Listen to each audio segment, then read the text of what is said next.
ஆறுபடை ஆறுபடை ஆறுபடை இன்று எங்கும் மருதமலை கோயில் ஒரு 7 படை 7 படை 7 படை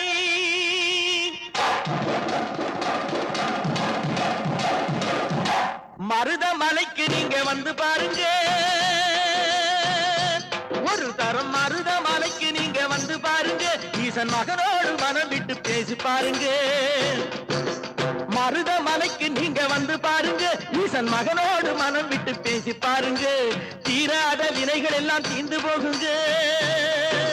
சத்தியமா சொல்லுறேன் தீராத வினைகள் எல்லாம் தீர்ந்து போகுங்க அது தீராவிட்டால் வந்து என்னை கேளுங்க அது தீராவிட்டால் வந்து என்னை கேளுங்க மருதமலைக்கு நீங்க வந்து பாருங்க